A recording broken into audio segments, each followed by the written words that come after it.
देव्यः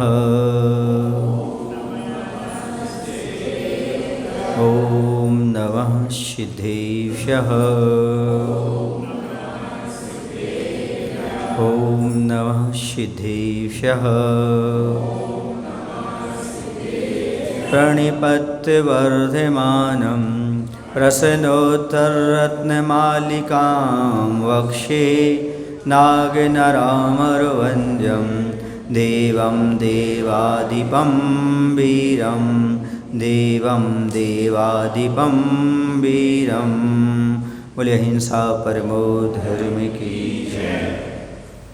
बोले देवादेव श्री महावीर भगवान की, आचार्य कुंद महाराज की, आचार्य गुरुदेव भगवान श्री विद्यासागर जी महाराज की, राजर्षि अमोघवत्स महाराज की जय।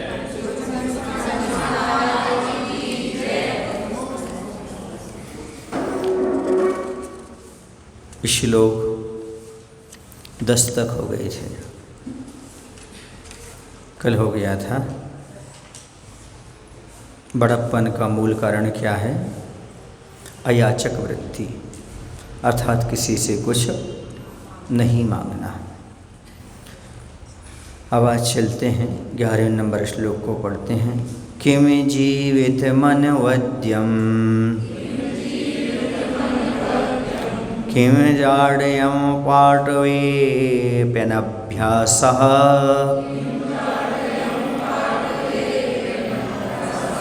को जागर्ति विवेकी का निद्रा मूढ़ता जंतो।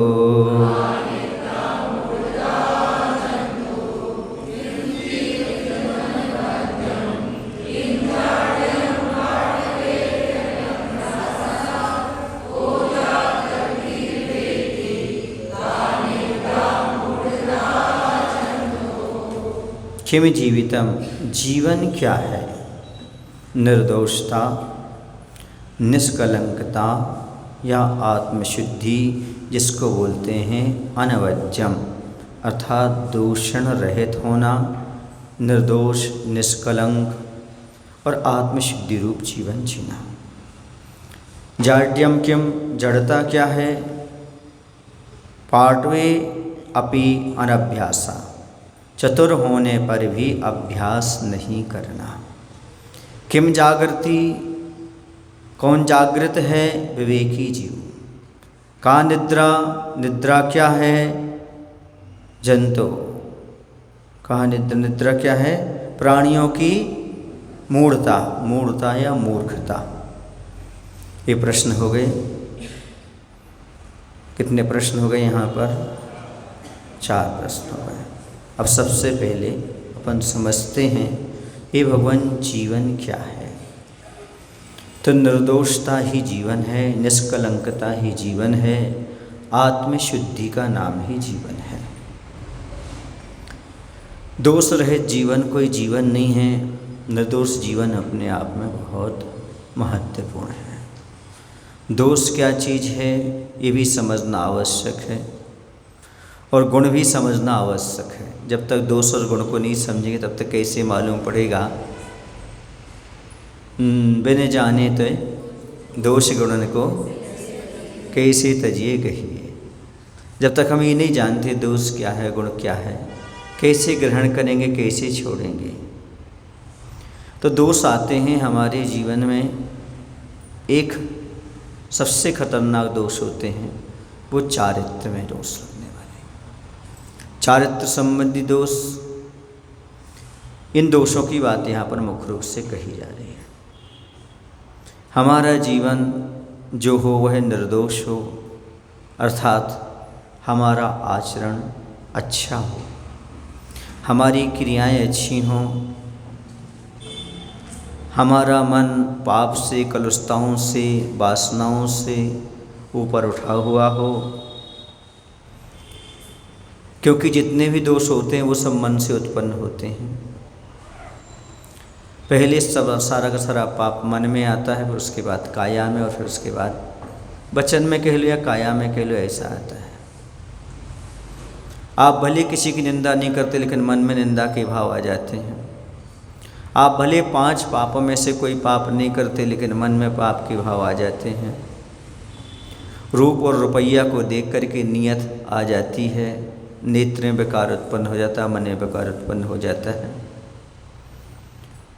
तो जब तक आपके नेत्र हैं और आपका मन है, तब तक ये कंट्रोल में नहीं है, तब तक दोष तो 24 घंटे चलते रहते हैं। नेत्र के माध्यम से चंचलता आती है और नेत्र की चंचलता ही मन को चंचल बना देती है। जैसे आपने किसी पदार्थ को देखा, देखते या तो पदार्थ आपको अच्छा लगेगा, मनोज्ञ अमनोज्ञ रहेगा।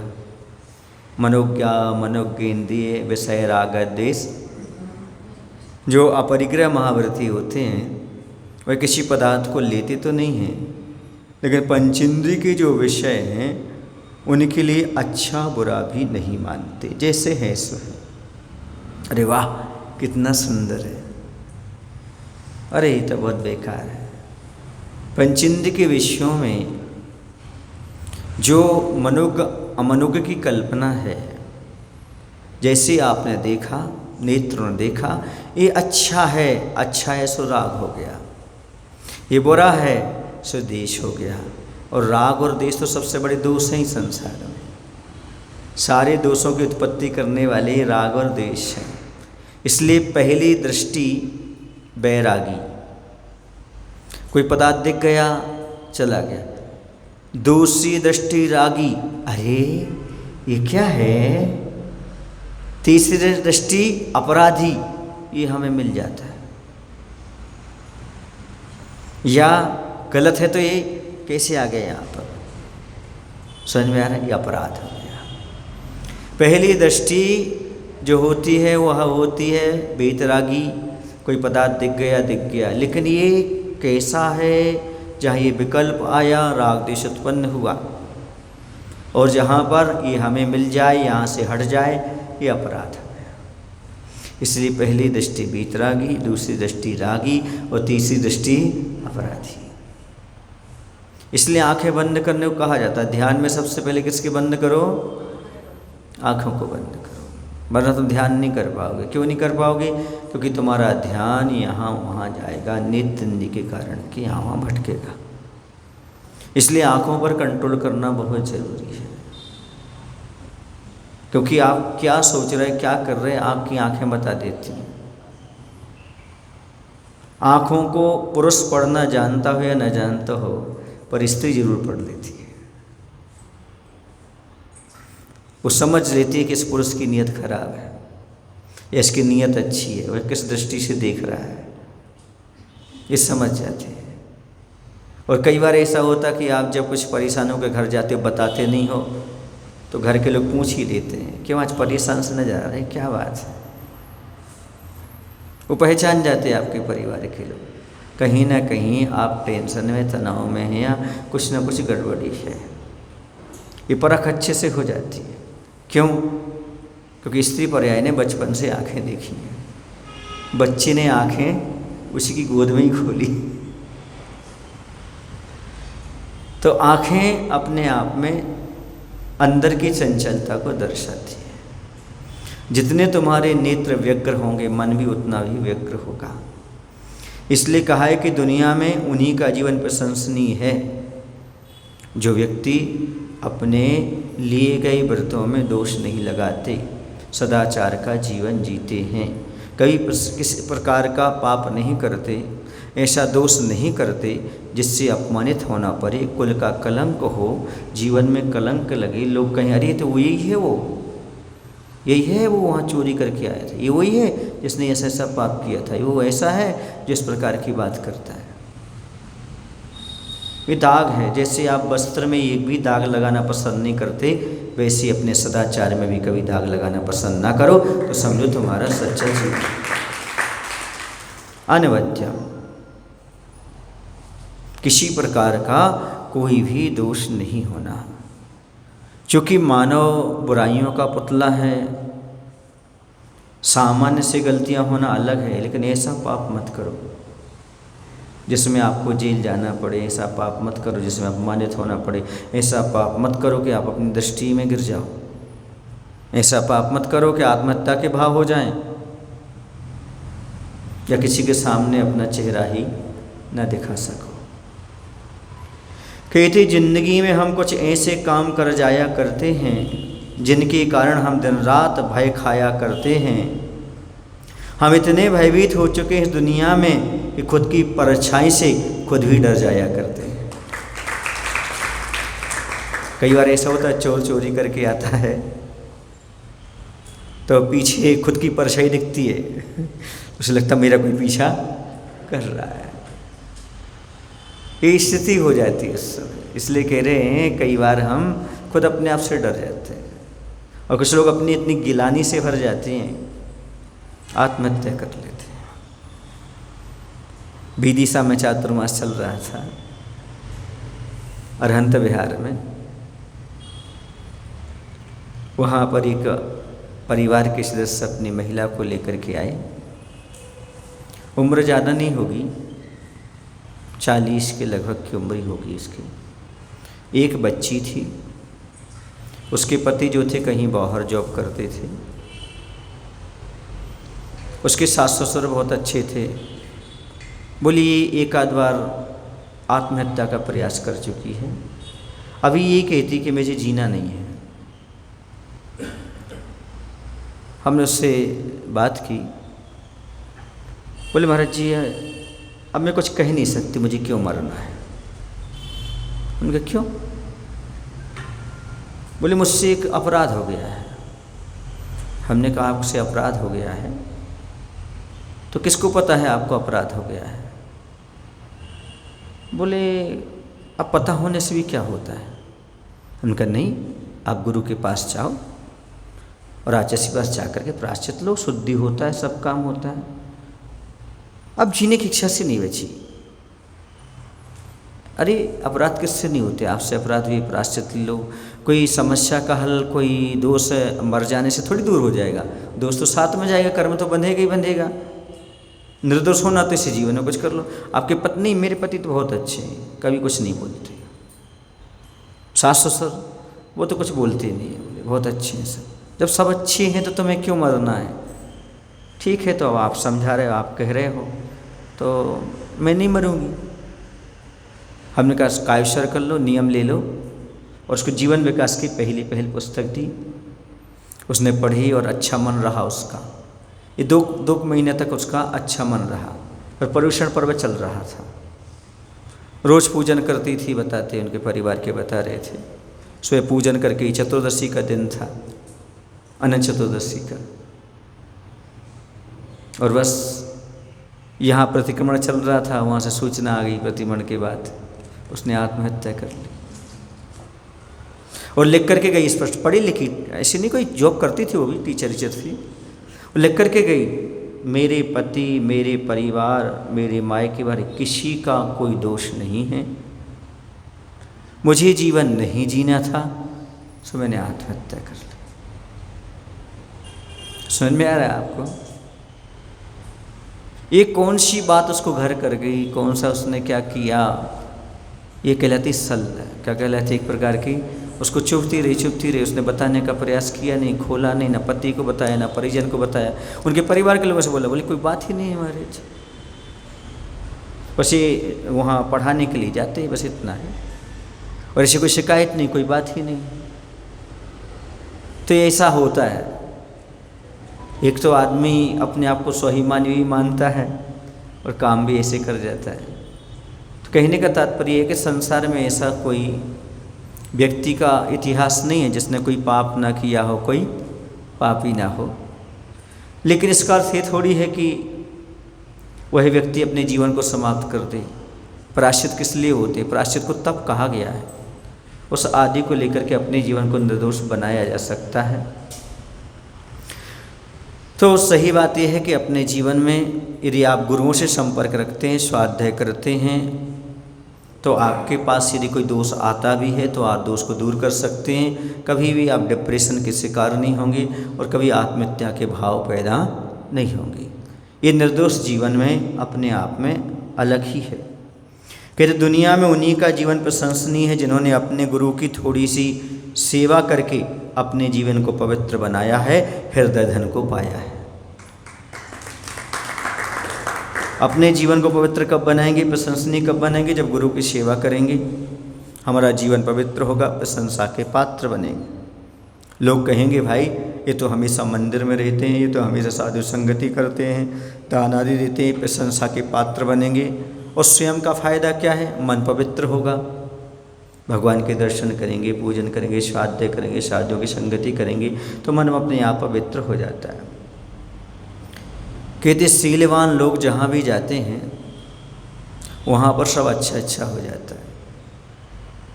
यदि निर्दोष चारित्र के धनी गुरु विद्यासागर जैसे संत जंगल में चले जाएं तो वहाँ पर मंगल हो जाता है।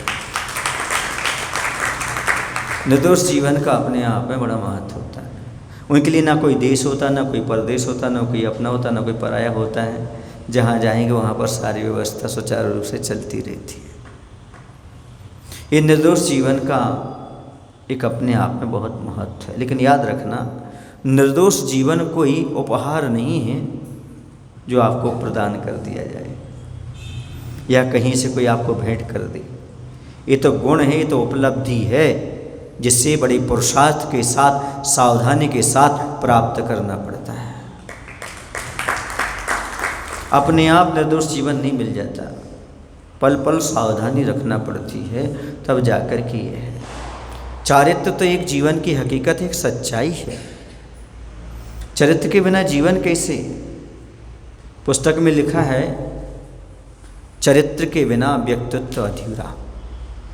यदि आपके पास सदाचार नहीं है तो आपका व्यक्तित्व अधूरा है। कितना भी आप अच्छे से बोलना जानते हो, लोगों को प्रभावित करना जानते हो, भले आप कितने भी लाख रुपए कमाते हो, बिल्डिंग अच्छी हो, इससे मतलब नहीं है। सदाचार के बिना आपका चरित्र, आपका व्यक्तित्व अधूरा है। आपकी पर्सनालिटी यदि टिकी हुई है, नींव कोई है पर्सनालिटी की, तो वो है बेसमेंट। क्या कहलाता वो? बेस जो कह लो आप, नींव कह लो, वो क्या है? चारित्र है। समझ गए ना? बिना चारित्र के प्रतिष्ठा नहीं पा सकता व्यक्ति, प्रशंसा नहीं पा सकता।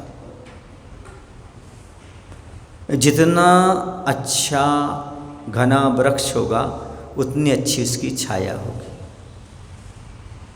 चरित्र वृक्ष है, छाया प्रतिष्ठा है। जितना अच्छा वृक्ष लगाओगे उतनी अच्छी आपको छाया प्राप्त होगी।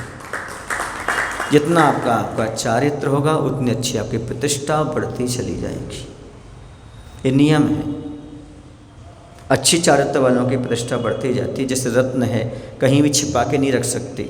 रात्रि के अंधेरे में छिपा के भी ले जाओगे तो उसकी रोशनी तो दिख ही जाएगी, अंजन चोर पकड़ा ही जाएगा, क्योंकि उसके हाथ में क्या था? रत्नों का हार था। वैसे ही चारित्रवान कहीं भी चला जाए वह छिप करके रह नहीं सकता, उसकी प्रतिष्ठा कहीं ना कहीं फैल ही जाएगी। बिना चारित्र के प्रतिष्ठा देर सवेर गिर ही जाती है। भले आदमी बहुत जल्दी उठता है, मीडिया में बहुत जल्दी आता, फिर जब उसकी पूरी पोल खुल जाती है तो फिर डाउन पड़ जाता है, क्योंकि बिना चारित्र के प्रतिष्ठा ज़्यादा देर तक रह ही नहीं सकती। छाता की छाया छाया होती है और वृक्ष की छाया छाया होती है। थोड़ा सा आंधी आती है और छाता तो उड़ जाता है, लेकिन आंधी तूफान आता है, बड़ा बड़ा वृक्ष खड़ा ही रहता है, कुछ नहीं बिगड़ने वाला, ऐसा हो जाता है। कहते हैं कि दर्पण में यदि आदमी के चेहरे के अलावा चारित्र दिखने लगे तो आदमी चेहरा देखना, दर्पण देखना बंद कर दे। क्या कह रहे हैं? यदि आईने में आदमी को अपना चेहरा नहीं चरित्र दिखने लगे तो आदमी आईना देखना बंद ही कर दे, कि उसका दोहरा चरित्र उसमें नजर आ जाए, उसमें दिखाई दे जाए। चेहरे की सुंदरता तो आप देखने के लिए जाते हो, लेकिन मन की सुंदरता कहाँ है, कहाँ देखोगे आप? इसलिए कह रहे हैं थोड़ा सा समझो अपने जीवन के लिए कि जीवन में करना क्या है। हर आदमी महान बनना चाहता है, पूज्य बनना चाहता है, सम्मान का पात्र बनना चाहता है, लेकिन क्या अच्छाइयाँ अपनाए बिना ये सारी चीज़ें प्राप्त हो सकती? जब मैं कभी स्कूल आदि में बच्चों के लिए कुछ मार्गदर्शन देने के लिए लोग ले जाते हैं, तो मैं उपदेश देता हूँ तो उनको ऐसे ही बोलता हूँ, बेटा तुम्हें गुड बनना कि ग्रेट बनना? गुड बने बिना ग्रेट बन जाएंगे क्या? मतलब अच्छा बनना है कि महान बनना है? पहले महान बन सकते कि पहले अच्छे बन सकते?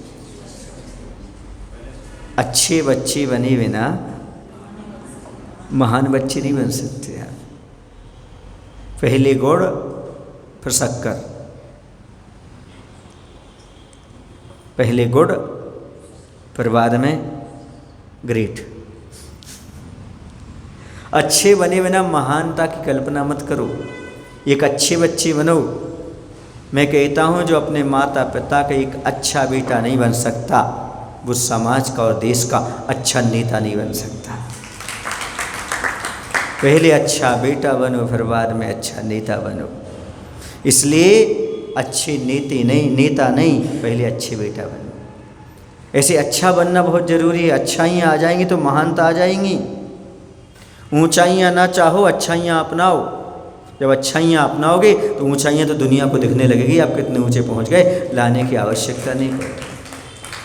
लेकिन आदमी ऊंचाइयाँ चाहता, अच्छाइयाँ नहीं अपनाना चाहता। और जो अच्छाइयाँ अपनाता है, भले ऊंचाइयाँ ना चाहे तो भी उसको ऊंचाइयाँ अपने आप प्राप्त होती चली जाती, मांगना नहीं पड़ती है। अपने आप में माननीय होना, सम्माननीय होना, पूजनीय होना सम्मान से ज़्यादा है। अपने आप में आप मान्य नहीं समझते हो। माननीय मुख्यमंत्री महोदय, माननीय का अर्थ होता है बहुत से लोग आपको मानते हैं। वो तो तुम चुनाव जीत के पहुंच गए इसलिए मानने लगे, बाकी नहीं मानते थे।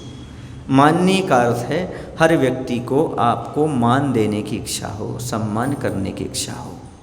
हर आदमी की इच्छा हो जाए बिना स्वार्थ के। माननीय, सम्माननीय, फिर उसके बाद आता है पूजनीय। पूज्यता कब आती है?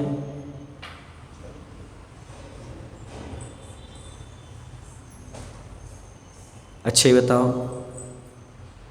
हाथ पूजा होती है, सिर पूजा होती है कि पाद पूजा होती है? चरण पूजे जाते हैं। चरण क्यों पूजे जाते हैं? क्योंकि वो आचरण के प्रतीक होते हैं।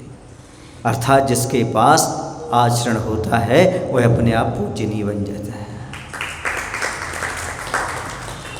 पूजनीय बनने के लिए सदाचार तो अपनाना ही पड़ेगा, आचरण तो शुद्ध बनाना ही पड़ेगा, तभी पूजनीय अपने आप प्राप्त होती। आपके पास कोई ना कोई तो खूबियाँ हों तब तो लोग आपको रिस्पेक्ट दें। यदि आपके पास कोई खूबियाँ नहीं है तो कौन रिस्पेक्ट देगा? और खूबियाँ कब आएंगी? याद कर लो। मैंने एक दिन कहा था जीवन में सबसे बड़ा प्लस पॉइंट क्या है? अपने माइनस पॉइंट को जानना। ऐसे ही आपके पास खूबियाँ कब आएंगी? अपनी खामियाँ को जान लो, आपके पास खूबियाँ अपने आप आ जाएंगी। जो अपनी खामियों को जान लेगा, खामियाँ माने कमियाँ, दोष, अपने दोषों को जानो निर्दोष बनने के लिए, और कुछ नहीं करना। दोषों को जानो, उनको दूर करो, साफ करो, निर्दोष हो जाएगा।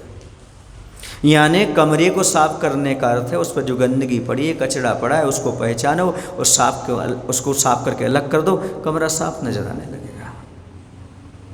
कमरा साफ कहीं बाहर से नहीं लाना। रोज कमरे नहीं बदलते आप? बदलते हैं रोज कमरे? क्या करते हो फिर? कमरे की गंदगी अलग कर देते हो। उसी प्रकार से हमारे लिए कहीं से खूबियाँ लाना नहीं है, खामियाँ कम करते जाओ। जितने कम करते जाओगे उतनी खूबियाँ आती जाएंगी। जितने दोष कम करते जाओगे उतने निर्दोष होते चले जाओगे। जितनी दरिद्रता कम होती जाएगी उतना धन बढ़ता जाएगा। जितनी शत्रुता कम होगी उतनी मित्रता बढ़ती चली जाएगी। वैसे ही जितने जीवन से दोष समाप्त होंगे उतना जीवन निर्दोष होता चला जाएगा। निर्दोष जीवन जीने की अपने आप में बड़ी ही कला होती है।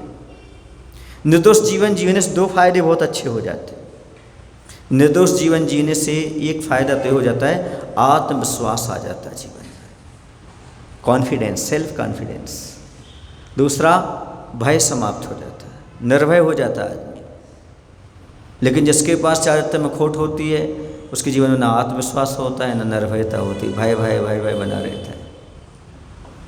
इसलिए आत्मविश्वास और निर्भयता प्राप्त करना चाहते हो तो जीवन को निर्दोष बनाने का प्रयास करो। समझ गए आप लोग?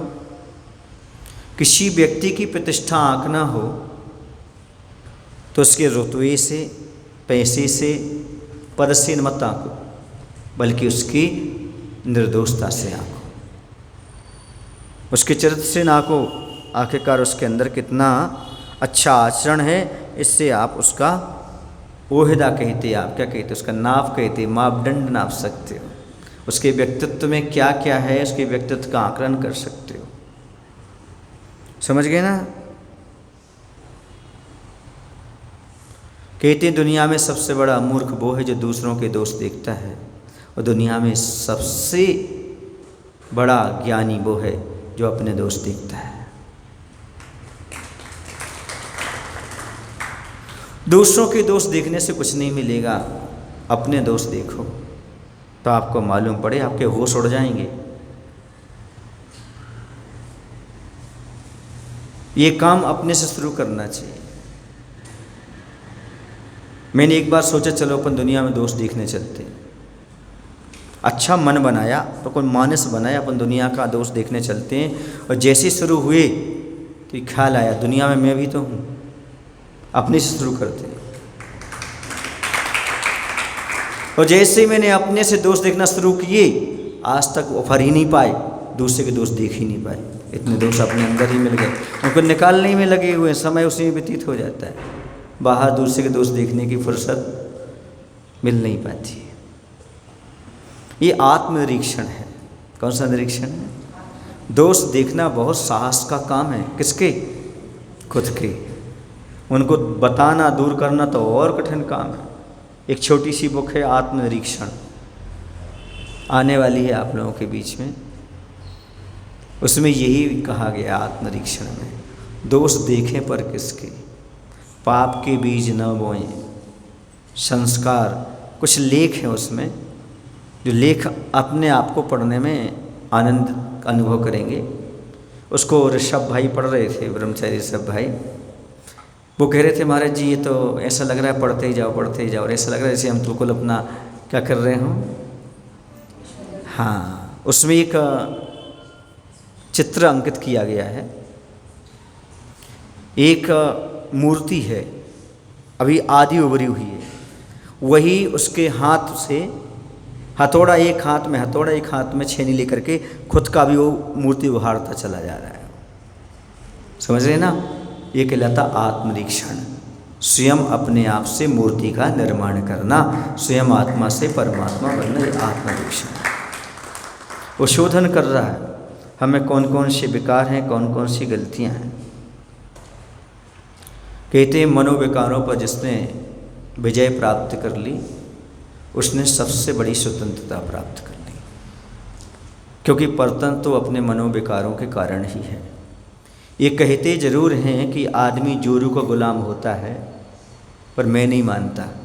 आदमी जोरू को गुलाम नहीं होता, आदमी अपनी बुरी आदतों का गुलाम होता है। ये बुरी आदतें छोड़ दे तो उसे किसी गुलामी करना ही नहीं पड़े। गुलामी तब करना पड़ती है जब वह बुरी आदतों का गुलाम हो जाता है। यदि बुरी आदतों को छोड़ दे तो फिर कोई गुलामी तो रही नहीं संसार में। मूर्ख व्यक्ति अपनी गलती छिपाकर आगे बढ़ता है और बड़ा बनना चाहता है। ज्ञानी व्यक्ति अपनी गलती को मिटा करके आगे बढ़ना चाहता है और बड़ा बनना चाहता है। आप मिटा करके आगे बढ़ना चाहते हो कि छिपा कर आगे बढ़ना चाहते हो? छिपा के आगे बढ़ोगे तो मूर्ख हो जाओगे, और मिटा करके आगे बढ़ोगे तो ज्ञानी हो जाओगे। As you like can you live. आप देखो कैसे अपने जीवन को जीना है। एक पहला प्रश्न हमारा हो गया। और थोड़ा सा समझ लें, दुनिया में मैं सबसे बड़ा दोष मानता हूँ दूसरे के दोष देखना। दुनिया में सबसे बड़ा दोष है दूसरे के दोष देखना, क्योंकि इससे हमें ना तो शारीरिक लाभ है, ना मानसिक लाभ है, ना बुद्धि बढ़ने वाली है। लेकिन हाँ, मैं आपको दूसरे के दोष देखने के लिए छूट दे सकता हूँ, एक शर्त पर। जो आपको सामने वाले में दोष दिख जाए, उसी समय नियम लेना पड़ेगा आपको, जीवन में कभी भी ये दोष मैं नहीं करूँगा, तो देख लो, कोई बात नहीं, कोई दिक्कत नहीं। ये जो दोष ये सामने वाले में दिख रहा है, ये दोष मैं अपने जीवन में कभी नहीं करूँगा। ऐसा यदि आप संकल्प लेते हो तो मैं आपको छूट देता हूँ। मान लो कोई दूसरा व्यक्ति दूसरे के दोष देख रहा हो और आपको दिख गया हो कि दूसरे के दोष देख रहा है, और आपको नियम लेना पड़ेगा कि ये दूसरे का दोष देखने का नियम जीवन में कभी नहीं लेंगे, अपने आप दूसरे आपको नियम पल जाएगा दूसरे के दोष नहीं देखने का। समझ में आ रहा है? लॉजिकली है ये। आप संकल्प कर लो, हम वो दोष नहीं करेंगे, बाकी सब ठीक है। आज की युवाओं को निर्दोष पाना बहुत मुश्किल है। युवा किसे कहते, कैसा होता है? कार्यशील हो तन में जोश, साथ साथ में होवे होश, विषय मुक्त हो मन निर्दोष, युवक की है यही परिभाषा कोश। कैसा होना चाहिए? कार्यशील हो, तन में जोश हो, साथ में होश भी होना चाहिए, विषय मुक्त व्यसन मुक्त होना चाहिए, मन निर्दोष होना चाहिए। वो युवा सही काम का है। क्या होता है? बुजुर्गों में होश होता है और युवकों में जोश होता है। जब ये दोनों जोश और होश आपस में मिल नहीं पाती तो मुझे बड़ा अफसोस होता है।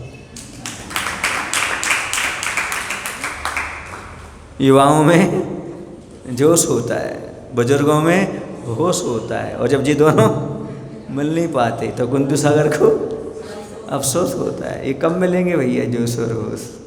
बड़ा मुश्किल होता है। तो यहाँ पर ये बात कही जा रही है। और बच्चा कैसा होना चाहिए? बच्चे की परिभाषा क्या है? दुर्व्यसनों से बचे सो बच्चा, दुर्व्यसनों से बचे सो बच्चा, लगता सबको सबसे अच्छा, जैसा चाहे रंग दे उसको, बच्चा होता घट है कच्चा। वो कच्चा घड़े के समान, जैसा देना चाहो रंग वैसा रंग दे सकते हो। दुर्व्यसन माने बुरी आदतें। अकेला शराब पीना ही नहीं, बहुत सारी बुरी आदतें होती हैं। गाली देने की, चिड़चिड़ेपन की, माता पिता को उल्टा सीधा बोलने की, माता पिता के कहने या नहीं मानने आदि की, बहुत सारी। यानी जो अधिकता से हो जाए सो वो क्या कहलाती है? व्यसन कहलाती है। ऐसी चीज़ों से वह बच जाए तो बहुत बड़ी बात है। किसी कवि ने कहीं लिखा था, मैंने पढ़ा था कि आचरण जब से हमारे खो गए, जिंदगी के पत्ते पीले हो गए। आचरण जब से हमारे खो गए, जिंदगी के पत्ते पीले हो गए, लक्ष्य वाले पंथ पथरीले नहीं, हम स्वयं थक कर के घायल हो गए, सबको पत्थर में मिला परमात्मा, हम तो पत्थर से भी हटीले हो गए। आचरण जब से हमारे खो गए, जिंदगी के पत्ते पीले हो गए। अब आचरण कहाँ मिलता है? बड़ी मुश्किल से ढूंढने को मिलता है। सदाचारी बहुत कम मिलते हैं। और उस कॉलेज में, हॉस्टल आदि में, बाहर कहीं आप निकलो खिड़की के आजू बाजू से आपको पाउच, गुटके, बॉटल, ये सारी चीज़ें आपको पड़ी मिलेंगी। ऐसी दशा चल रही है, ऐसी स्थिति है। भोपाल में एक आशीर्वाद हॉस्टल वाले जैन हैं, वो बताते हैं, महाराज जी हम तो देखते हैं आजकल की लड़कियों की कितनी गिरी हालत हो गई, पर क्या करें, किस किस को बाहर निकालेंगे हॉस्टल से? बड़ा मुश्किल है। विदिशा में एक धर्मेश सर हैं, धर्मेंद्र नाम शायद है, धर्मेंद्र तथामती जी के परिवार हैं, धर्मेश, हाँ, वो कॉलेज में थे। कौन सी कॉलेज है वहाँ? ACTI कॉलेज, उसमें है वो। और हमारे पास रोज आते थे, पूरा परिवार समर्पित है। उन्होंने कहा महाराज जी, एक सज्जन ने हमसे कहा कि आप हमारी बच्ची को देखे रहना, थोड़ा निगरानी रखना, कहीं गलत रास्ता ना अपना लें। एक बार उन्होंने देखा तो उन्होंने कहा कि आपकी बच्ची फलाने लड़के के साथ घूम रही थी। उन्होंने जाकर के अपनी बच्ची से बात की, ऐसे अब बच्ची तो बच्ची होती, उसने झूठ बोल दिया ऐसा। वो आकर के बोले धर्मेश्वर से, आप थोड़ी अपनी दृष्टि सुधारो, अब हमारे बच्चों पर आरोप मत लगाया करो। उन्होंने कहा ठीक है, आपने कहा था तो मैंने बता दिया, अब आगे ध्यान रखेंगे। और 2 महीने बाद वो भाग गई। अब कौन दृष्टि सुधारेगा? कोई दोष बताता भी है बच्चों के तो तुम स्वीकार नहीं करते। क्यों? क्योंकि आपको राग सताता है, आप समझ नहीं पाते हो। कोई आपको आगाह करता है, नहीं, आप तो इतने मोह में अंधे हो जाते हो कि तुम कहते हमारे बच्चे विश्वासघात कर ही नहीं सकते। लेकिन विश्वासघात कौन करता है? जिस पर आपको विश्वास होता है। उसको क्या लेना था सामने वाले को आपकी बच्ची को दोष लगाने का, ये करने का? आपको उसी समय विवेक की आंखें खुल जाती हैं आपकी, तो ये सब काम तो नहीं होता। उस समय आंखें खुल जाती, अब आंखें खोल नहीं पा रहे 4 लोगों के बीच में। क्यों? क्योंकि इतना सर्विंदा पूर्ण कार्य हो गया। तो कहने का तात्पर्य एक और बता दूं, आप लोगों को बुरा ना लगे तो, आज महिला समाज एक बहुत बड़ा कलंक है, जैसे महिला संगीत बोलते हैं। कौन सा कलंक है? महिला संगीत एक बहुत बड़ा कलंक है, क्योंकि महिला संगीत से बहुत सारे दुष्परिणाम सामने आते हैं। पहले भजनों को बलुआ होता तो वो अच्छा था, आज तो चुटैया चुटैया वाला गाना चलता रहता है। कौन सी चुटैया है? कौन सा? कुछ सुना था मैंने कई बार, है ना? तो ऐसे गाने चलते रहते और नाचते रहते। अब सोचो विचार करो, सारे घर के, परिवार के, आसपास के, अड़ोस पड़ोस के सारे बीच में रहते हैं, और आपकी महिलाएं वहाँ पर क्या करती हैं? नाचती रहती, गाती रहती हैं, और आप सब अच्छे बस ये चल रहा है। मैं गंज वासोदा में चातुर्मास शायद चल रहा था, चतुर्मास के बाद हो सकता है, उस समय था। तो संतोष जी कटारे वहाँ के उस समय अध्यक्ष थे, अमृता जानती होगी, और नरेश भी जानते होंगे। तो उस समय ऐसा हुआ कि रात्रि का समय था, हमारे तो सामयिक चल रही होगी, शाम होने के बाद वहाँ बाहर क्या चल रहा था, धर्मशाला के बाहर महावीर विहार में महिला संगीत चल रहा होगा। तो वो सामयिक पदव्यक्ति करने के लिए आ रहे होंगे अध्यक्ष साहब, तो अन्य लोग, अजैन लोग वहाँ रास्ते में लगे। उन्होंने कहा, अरे वाह जैन साहब, ये बाहर की नाचने वाली कहाँ से बुलाई तुमने? बहुत अच्छी नाच रही है। तो उन्होंने आकर के हमें बताया सुबह कि महाराज जी ऐसा ऐसा लोगों ने बोला। तो मैंने कहा, क्या कलयुग की बलहारी है? पहले घर की महिलाएं भोजन बनाती थीं और बाहर से नाचने वाली आती थी, अब बाहर से भोजन बनाने वाली आ रही और घर की नाचने जा रही। ये कलयुग की बलहारी चल रही है। तो ही समाज को शर्म जैसी नहीं आती। कैसे कहें कि निर्दोष जीवन का है। अगला प्रश्न है यहाँ पर, इसलिए कह रहे हैं थोड़ा सा सदाचार की कीमत रखो, सदाचार को समझने का प्रयास करो। आजकल तो ये काली आली के समय क्या होता है, गर्भा सबसे ज़्यादा दुष्परिणाम उसके देखने को मिलते हैं। कंपटीशन चलता है, और बड़े बड़े शहरों में तो ऐसा होता है, उस समय आप पहले एक रात हमारे पास आओ, फिर गरबा में कंपटीशन लो, फिर आप कंपटीशन में जीत जाओ। जैसे फिल्म इंडस्ट्री में होता है ना, वैसे यहाँ भी होता है। सारे चारित्र को दाव पर लगाने के लिए बैठे हो, रातों रात जाएंगे आपके बच्चे आपके बेटियाँ, तो क्या होगा ऐसा। इसलिए तो नियम होना चाहिए, जैन बालिकाओं की, बच्चियों की, हम गरबा में और महिला संगीत में कभी नहीं जाएंगे। यदि भजन हो रहे हैं तो चले जाएंगे भजनों के लोग, किसी ने ताली नहीं बजाई। इनका त्याग होना चाहिए, इसमें तो कभी जाएंगे नहीं, हम भाग ही नहीं लेंगे। समझ में आ रहा है? तब जा कर के आप अपने चारित्र की सुरक्षा कर सकते हो। अब जड़ता क्या है? जड़ता समझते हैं आप लोग? चतुर होने पर भी कुछ नहीं सीखना, अभ्यास नहीं करना। आप लोग तत्व को शुद्ध कर सकते हैं पर नहीं, हमें तो आता है। ये ओवर कॉन्फिडेंस, अभ्यास नहीं करना। यदि आप लोग जो महाराज ने पढ़ाया है उसके लिए बार बार रिपीट करेंगे, सुनेंगे, तो आपको शुद्ध उच्चारण आ सकता है। लेकिन आप उस योग होकर के भी, आप चतुर होकर के भी अभ्यास नहीं करना चाहते, सीखना नहीं चाहते। ऐसे ही आपके पास चतुराई तो है लेकिन आप स्वाध्याय नहीं करना चाहते, पढ़ना नहीं चाहते। स्कूल में बहुत सारे बच्चे होते तो होशियार हैं, वो पढ़ाई नहीं करते, उन्हें बहुत जल्दी याद हो जाता, चतुर हैं, वे सब चीज़ें याद हैं और कर लेते हैं, लेकिन वो पढ़ना नहीं चाहते, अभ्यास नहीं कर चाहते।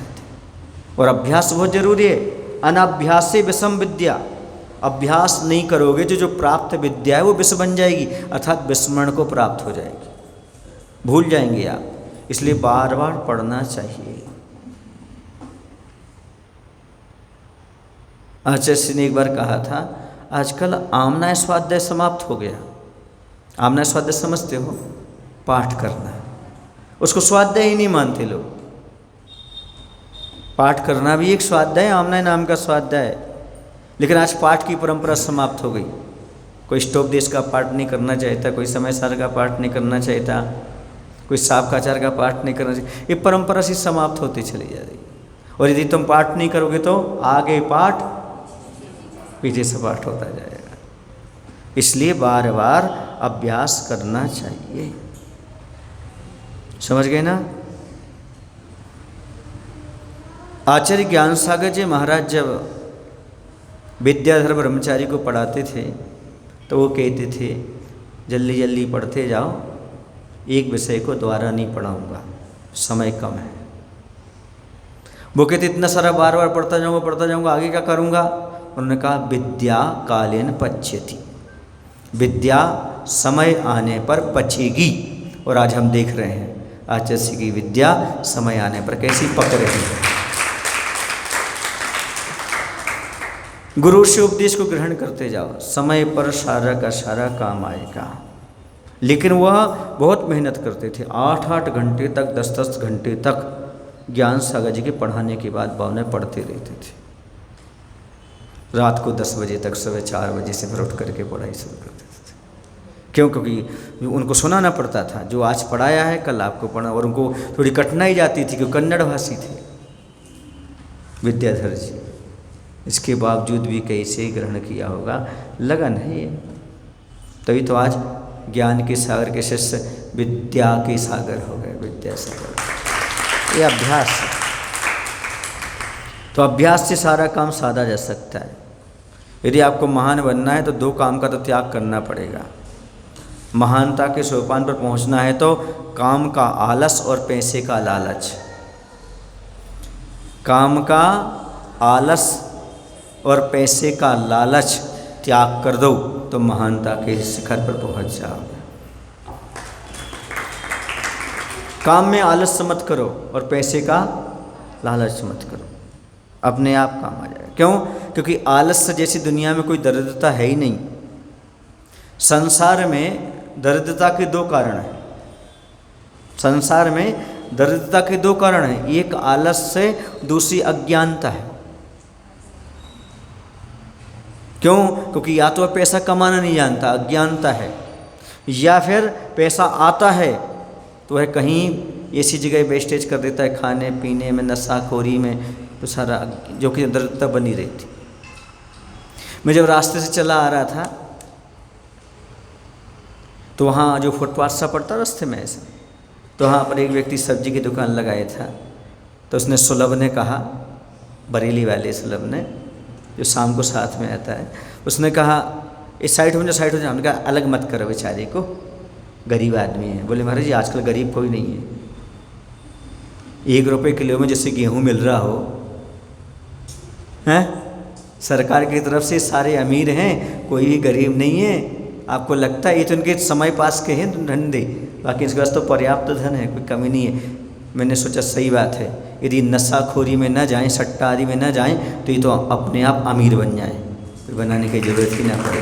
क्योंकि सरकार से सारा फ्री मिल रहा है 1 रुपये में, सारा पैसा बच रहा है, इनका जाएगा कहाँ पैसा? बोलो, जाता क्यों है? अज्ञानता है, आलस है, इसलिए आप पीने में, खाने में, इसमें चला जाता है, ये नियम है। तो यहाँ पर ये क्या हो गया? जड़ता क्या है? तो कहते चतुर होकर भी अभ्यास नहीं करना, क्योंकि कामयाबी के महकते फूल तो कोशिशों की क्यारी में खिला करते हैं। समझ गए ना? कहाँ खिला करते हैं? कोशिशों की क्यारी में खिला करते हैं। कोशिश से पहले कामयाबी कहाँ मिलती है? एक जगह मिलती है, बता पाएगा कोई? कोशिश से पहले कामयाबी कहाँ मिलती है?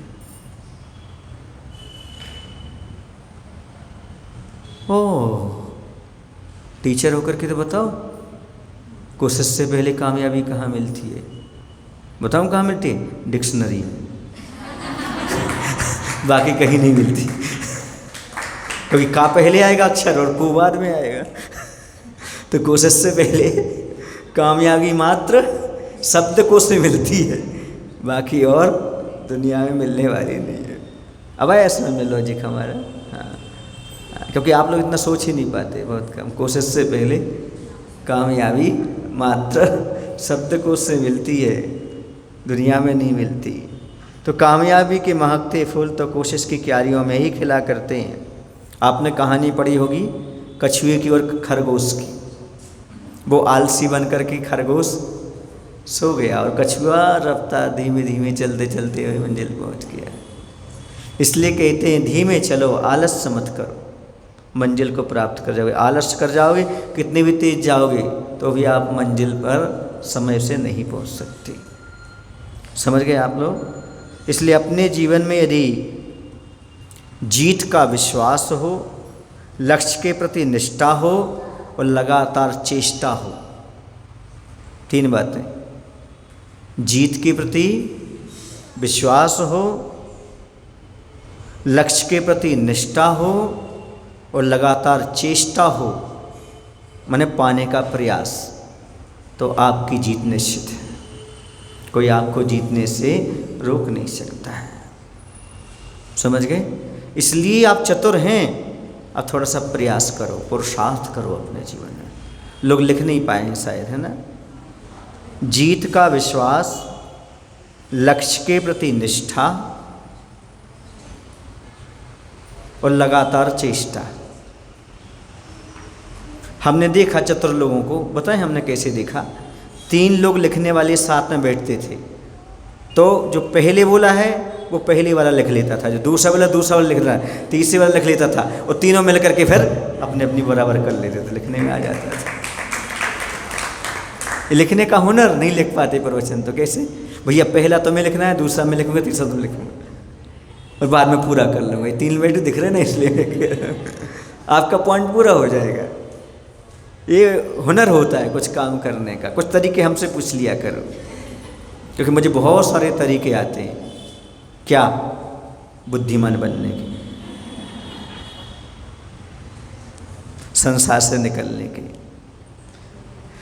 तीसरा प्रश्न और अपन कर लेते हैं। ये हो गया, समझ में आ गया आप लोगों को? नहीं आया अभी? जड़ता, चतुर होकर भी कुछ नहीं करना, आलसी बने रहना। देखो आप लोग मनुष्य हैं,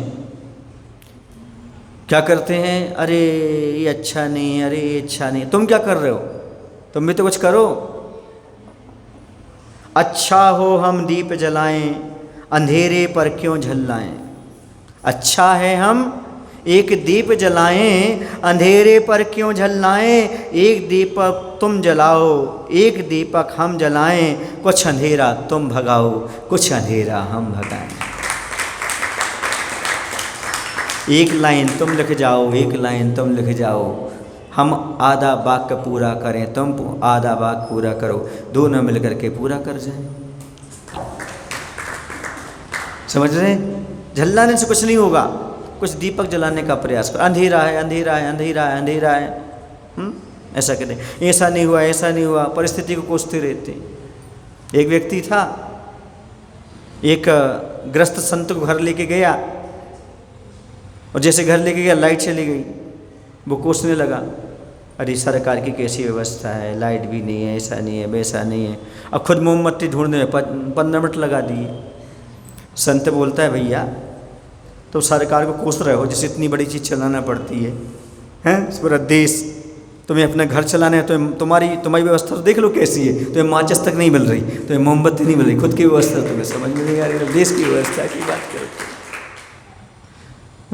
सोचो, तुम्हारी व्यवस्था तो देख लो, तुम देश को चलाने वाले की बात करते हो। अब आगे चलते हैं। तो एक बात हमेशा याद रखना, आपको ये मनुष्य पर्याय मिली है, इसमें आप चतुर हैं दुनिया के काम करने में, आध्यात्मिक दृष्टि से आप जड़ हैं, जड़ता है आपके पास, इसे जागृत करो। मानव भव दुर्लभ महा, जो पाए महाभाग, मोह नींद के सो रहा, जाग रे पंछी जाग, जाग रे पंछी। अब क्यों सो रहा है? अब तो कम से कम जागने का प्रयास करो। वही बात कह रहे हैं, जागृत कौन? अगला प्रश्न कौन सा है? जागृत कौन? विवेकी पुरुष। विवेकी का अर्थ क्या होता है? जो हे उपादेय का ज्ञाता हो। हे उपादेय के ज्ञाता को विवेकी पुरुष कहते हैं। हे माने छोड़ने योग्य, उपादेय माने ग्रहण करने योग्य। हे और उपादेय का जो ज्ञान रखता हो, क्या ग्रहण करने योग्य, क्या छोड़ने योग्य है, कौन सी अच्छी चीज़ है, कौन सी बुरी चीज़ है, ये चीज़ जो जान जाता है वह विवेकी पुरुष कहलाता है। वो जान जाए कि दूध दूध को ग्रहण करना है और पानी पानी को छोड़ना है। ये हंस की दृष्टि जिसके पास आ जाए तो आप मान लीजिएगा, समझ लीजिएगा, वह अपने कर्तव्य को समझ गया। और जो कर्तव्य को समझ गया, समझो उसी का नाम विवेकी है। कहते हैं जिस समाज का अपने कर्तव्य की ओर ध्यान नहीं होता, वह समाज मृतक के समान होती है। मृतक, मुर्दे के समान। अपने कर्तव्य का जिसको भान नहीं है, वह व्यक्ति किसके समान है? मुर्दे के समान है। कोई एक्शन नहीं, कोई रिएक्शन नहीं, पड़ा है, निष्क्रिय पड़ा हुआ है। निष्क्रिय कौन होता है? बोलो ना, मुर्दा। और सक्रिय कौन होता है? जिंदा। और प्रशंसा किसकी होती है? मरे की। निंदा किसकी होती है? जो है जिंदा उसकी है निंदा।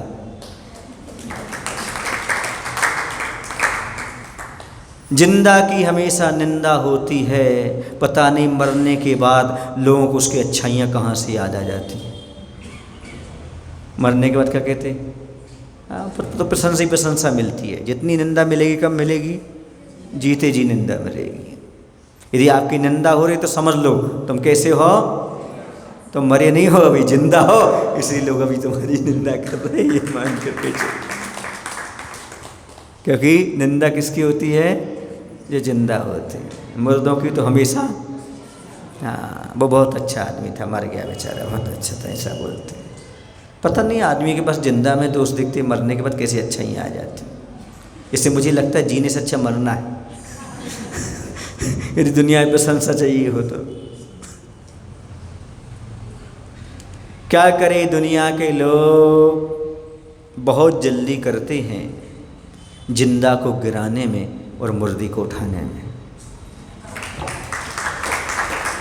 जिंदा को और मुर्दे को उठाने में। जब मैं बहुत छोटा था, चल नहीं पाता था, गिरने लगता था, तो 10 लोग उठाने आ जाते थे। और जिस दिन से मैंने होश संभाला है, चलना सीखा है, तक पग पग पर गिराने वाले मिलते हैं। ये है दुनिया। तो हे उपादेय का ज्ञाता, विवेकी पुरुष होना चाहिए। जिसके पास ज्ञान है, विवेक है, सब कुछ है, बाकी तो सब बेकार है। ज्ञानहीनो न जानाति धर्म पापम गुणा गुणम, हे आहेयम विवेकम चे जात्यंधयो हस्तिनम। सुभाषित रत्नावली में एक श्लोक मिलता है, ज्ञानहीनो न जानाति। जो ज्ञान से हीन अर्थात विवेक से हीन है, वह धर्म को, पाप को, गुण को, अवगुण को नहीं जानता। जैसे कि हे उपादेय विवेकम च, वह हे और उपादेय का विवेक नहीं रखता। कैसे? जात अंधेयो हस्तिनम, जैसे जन्म से अंधा व्यक्ति हाथी का ज्ञान नहीं कर पाता। जन्म से अंधा है, उससे कहो हाथी ऐसा होता है, वो क्या कहेगा कैसा होता है। ऐसे जिसके पास विवेक रूपी नेत्र जन्म से ही नहीं है, वो ना धर्म जानता, ना पाप जानता, ना गुण जानता, ना दोष जानता, और ना वह क्या ग्रहण करने योग्य है और क्या त्यागने, इस प्रकार का उसके पास विवेक होता ही नहीं है। जात अंध यो हस्तिनम, जैसे वह हाथी को जन्म का अंधा नहीं जान पाता। चक्षु सहित वह एक है जिसमें ज्ञान पवित्र। चक्षु सहित वह एक है जिसमें ज्ञान पवित्र, गड्ढे केवल अन्न के मुख पर बने विचित्र। जिसके पास विवेक नहीं है उसके मुख पर ये गड्ढे हैं, आंखें क्या है ये? विचित्र गड्ढे समझो ये। यदि उसके अंदर विवेक नहीं है तो विवेक है उसके पास, वही नेत्र वाला है। और मैं ये कहा करता हूँ, यदि तुम्हारी आँखों में दया करुणा नहीं है तो तुम्हारी दो आँखें नारियल में बने दो निशान की भांति। नारियल में भी दो निशान रहते, देखे आपने? उन्हें दिखाई देता क्या? ऐसे ही दशा है जिसके पास दया करुणा आदि नहीं है। तो उसी यह संसार में उसी का जीवन सफल है बंधु, जिसके पास विवेक की फसल है, बाकी तो निष्फल है। विवेक जगाने का प्रयास करो अपने जीवन में। सोचो कौन सी चीज़ हमें ग्रहण करने योग्य, कौन सी नहीं है। लेकिन जिसके जीवन में ईर्ष्या है, क्रोध है, चिंता है, उसके जीवन में विवेक नहीं आ सकता, क्योंकि विवेक के दुश्मन है। ईर्ष्या है, क्रोध है, चिंता है, इससे जब अपना मन भरा हुआ है तो विवेक कहाँ से आएगा? पहले से हमारी मेमोरी फुल है, कुछ तो डिलीट करो तब तो ये आगे विवेक जागृत हो सके। आलस्य है और लालच है, इससे बुरे विचार आते हैं, और बुरे विचार आते हैं अहंकार और क्रोध उत्पन्न होता है। इससे क्या होता है? हमारे अंदर विवेक रह ही नहीं पाता। मैंने एक दिन कहा था, जिस दरवाजे से क्रोध आता है उसी दरवाजे से विवेक बाहर निकल जाता है। विवेकी के पास क्रोध नहीं और क्रोधी के पास विवेक नहीं, अपने आप को भूल जाता है। ये दशा उसकी हो जाती है। इसलिए जीवन के लिए धन कमाना विवेक है। अच्छे से लिख लेना, जीवन के लिए धन कमाना विवेक है, पर धन के लिए पूरा जीवन गंवाना अविवेक है। जीवन के लिए धन कमाना तो विवेक है, लेकिन धन कमाने के लिए पूरा जीवन ही गंवा देना ये अविवेक है। इसलिए इस चीज़ को अच्छी तरह से समझने का प्रयास करो कि हमारे जीवन में अविवेक ना आ सके। अब अगला है निद्रा क्या है, इसके बारे में हम आगे चर्चा करेंगे। बोली महावीर भगवान की जय। आचार्य गुरु विद्यासागर जी महाराज की जय।